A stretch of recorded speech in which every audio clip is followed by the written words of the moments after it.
I've been on TikTok platform for a while, and truth be told, we've got some serious comments about personal finance, so let's take a look at that. So I Eat Cam for Breakfast commented on this TikTok about brokerage fees in Singapore. I Eat Cam for Breakfast asked, got any info on Robo traders for dividends? So coincidentally, I'm currently using Scythe Wealth and I'm putting in roughly $1,000 a month into the platform to DCA and build some dividend income. So Scythe Wealth does have a few different portfolios that you can leverage on, but with so many options, I'm doing the REIT Plus portfolio where my dividends are automatically reinvested back into the portfolio. So the REIT Plus invests in local REITs like Capital Land Ascendas REITs, where they are mainly commercial buildings, Mapletree Pan Asia Commercial Trust, also commercial buildings, and we have Capital Land Integrated Commercial Trust, where it's mainly retail malls like Raffles City, Plaza Singapura, and Bugis Junctions, just to name a few. But if you're investing into this portfolio, then there are a few things to be aware of.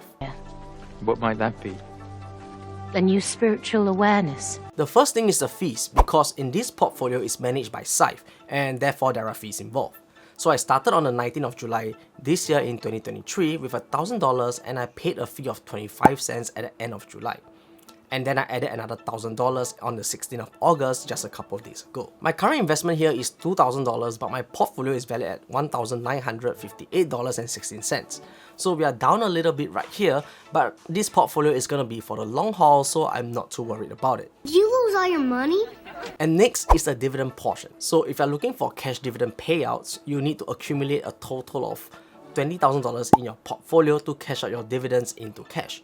Otherwise, your dividends will automatically be reinvested back into the portfolio. So depending on how you see things, I think this is a good way to allow dividends to automatically be reinvested, growing your portfolio, giving you that compounding effect. So the next comment we got is from OSG. OSG asks, where do I purchase this GLP token and how do I go about doing it? So GLP is a liquidity token for the decentralized exchange GMX. So GLP is a yield asset, which means that you get some interest just from holding that token.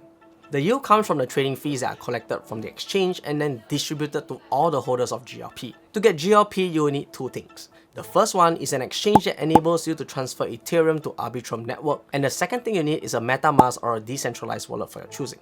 So once you get your Ethereum, you need to transfer them to your MetaMask and access the dApp gmx.io to purchase GLP. Upon purchasing GLP, that's all you need to do to get started earning those transaction fees from the GMX exchange. So user 717807 asks, Tiger, do I own the shares? Or actually they do. So depending on the shares that you purchase, the shares will be held by different parties. So for the Singapore market, the transactions are cleared by TigerBrokers Singapore Private Limited, and the shares are held in custody by the CDP or Central Depository with accordance to the SGX rules. If you're getting Hong Kong shares, then the transactions are cleared by IBKR or Interactive Brokers, and the custody is by the Central Clearing and Settlement System. For the US shares, the transactions are cleared by TradeUp Securities, and the custodian of the shares are held by Depository Trust Company. If you're using mutual funds or investing in unit trusts, these are custodized by Allfunds Singapore branch. So Mel asks, sorry, where is the SG version dividend link? So this is for a TikTok about earning monthly dividends with a Singapore portfolio.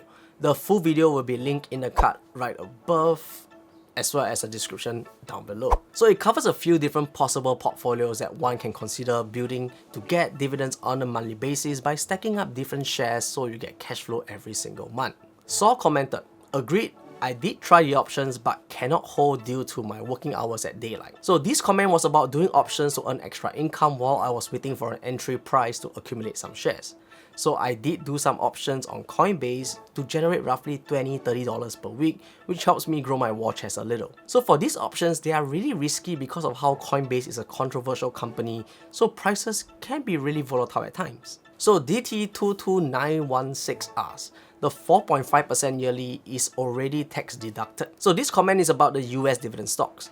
And as you know, the US charges a 30% tax if you purchase any dividend stocks from their stock market, which is pretty high. So for the particular ETF that I have, which is SPHD, it yields 4.29%, and this floats depending on the price of the ETF at the time. So SPHD pays roughly $1.76 per year per share, or roughly 14 cents per month. So this is pre-tax, and when the amount gets deposited into your account, you should be getting roughly 11 or 12 cents per share, which is still pretty decent. But there are some options out there if you want to pay less taxes, and if you look at the Singapore stock stocks, they pay pretty okay dividends, and because Singapore has no capital gain taxes, this means that you get to keep the full dividend.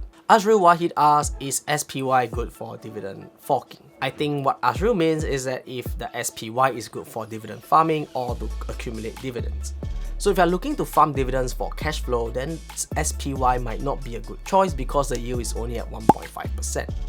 So I do not own any SPY, but I do own VOO, which is essentially the same thing. So the strategy for me is to hold VOO for capital gains, where I can take these profits when needed and funnel them into other dividend paying stocks, which can then provide me cash flow for my retirement fund or other instruments that can pay me on a regular basis. So if you're holding VOO or holding SPY for dividends, I think that might not be the wisest choice. Lastly, Bobby Richard asks, why not invest in Ireland domicile ETFs for 50% off the dividend taxes? So when I started investing, I had no access to the London Stock Exchange to purchase CSPX, which is basically the equivalent of VOO, but you only pay 15% of taxes instead of 30%, which is a 50% off. But to me, my portfolio right now isn't that huge that 15% makes a lot of difference. Makes no difference. So right now, there are many new brokers entering the market, and this has opened up gates for me to dabble with the Ireland domicile ETFs. So it's always good to have options, but for me right now, I don't really see the need, but maybe in the future, I might. So these are the big comments that I've gotten on TikTok. If you've got a burning question to ask, do let me know by dropping a comment down below. And if you haven't, do drop a like, subscribe to stay notified, and as always, stay safe, invest safe, and I'll see you guys in the next one.